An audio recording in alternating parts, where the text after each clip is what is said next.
Is it on, honey? Is this bitch recording? I know T.S. Madison gonna be mad at me.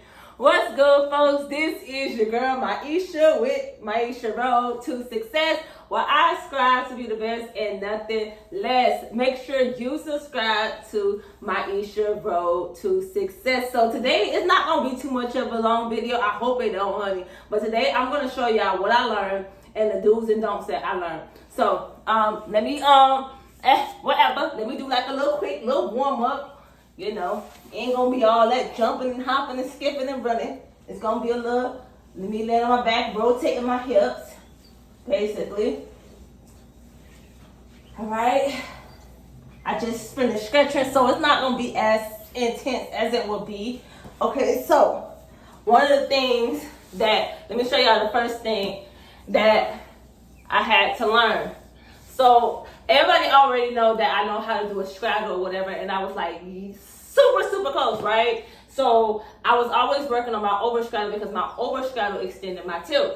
So for y'all who don't know what an over straddle is, it's sort of kind of the straddle with your legs open, spread open, and then you go up and over.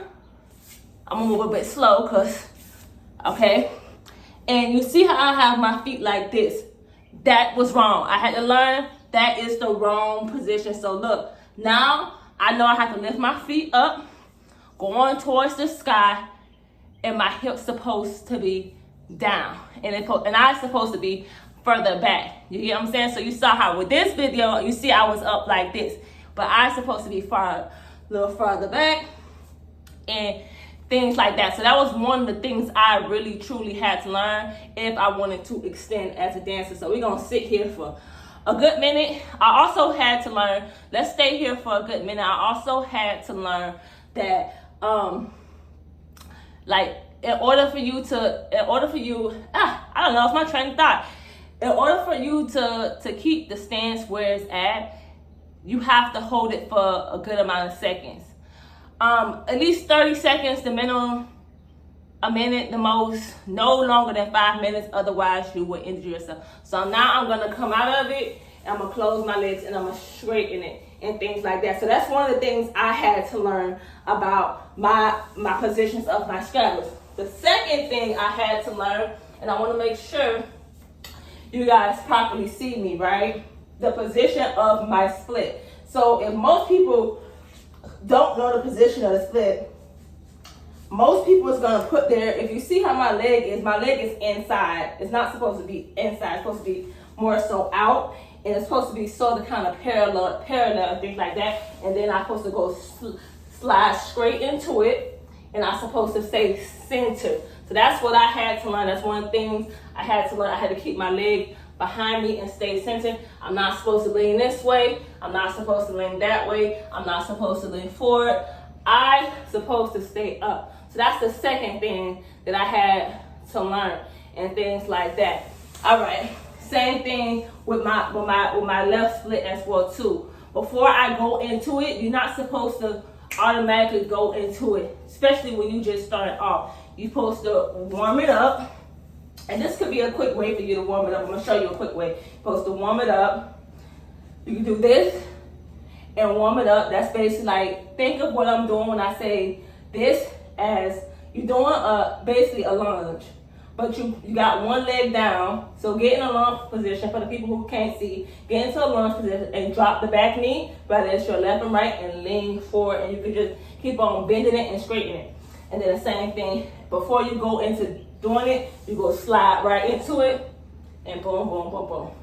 You can always point your toes, but if you want to feel the stretch, this is what we're learning right here. This is what I learned right here. If you want to feel the stretch, you flex your foot. And flexing your foot is when you bring your feet towards your chest, and it's sort of kind of lifting off the floor, and you're gonna feel the stretch.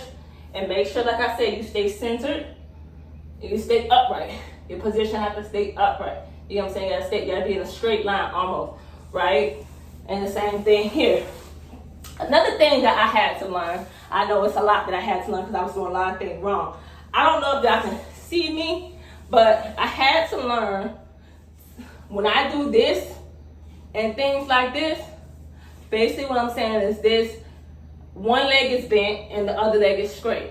So right now I have the right leg straight and the left leg bent. Before, I used to have, instead of it having it at a 90-degree angle, I used to have my foot all the way bent to my booty. That's not good. That's inactivating your splits and your straddles and what you're supposed to do. This is supposed to be a hip flexor stretch. So what I had to learn was I had to keep this leg in a 90-degree angle, keep the other one straight, and then put my hand on the floor and stretch over and make sure that foot is flexed. Hopefully people can understand what I am doing. Instead of pointing my toes and things like that, it's supposed to be flexed, and I'm supposed to be reaching over and make sure my body is positioned properly so that you can feel the stretch in your hip where the hip is bent. You know what I'm saying? And then you're gonna keep on leaning forward, make sure everything is properly positioned and things like that. That was the next thing I had to learn, because I was doing this wrong, and I was like, yeah, I remember, for the people who've been following my journey for about 6-7 years, I think it has. Yeah, I remember I be training, always talking about how I be training, but I wasn't progressing. I was like, why have I not extended as of yet when I trained faithfully Monday through Saturday? That was the reason why, because I was inactivating everything else. Okay, so the very last thing I had to learn that I did wrong was when I got into my T position, I did my kicks, right? Now, for y'all who followed me for a very long time, when I did my kicks, my arms used to go up when I kicked, right? No. I had to learn, which I'm still learning, so don't think it's perfect. We almost finished, so stay tuned. Okay, so you do ball change. Ball change is basically where your feet is in the back of you or whatever, like your arms in a T, and you kick. You know what I'm saying? Your arms are not supposed to. Ooh, I knocked some spray off my dressing. But what I used to do when I did it was, I'm gonna show y'all. When I kick, I go hit. You see my arms go up? It's high. Yes, it is high, but at the same time, my arms are not supposed to go up. Versus when I be gentle and I stay like this, and I go into ball change and I kick, my leg is still there. Although it's not as high, it's still pretty good. But that's all I wanted to show y'all what I had to learn, because I wasn't progressing, I was regressing. And so I want y'all to take those tips and to do it the right way so that you can progress and not regress.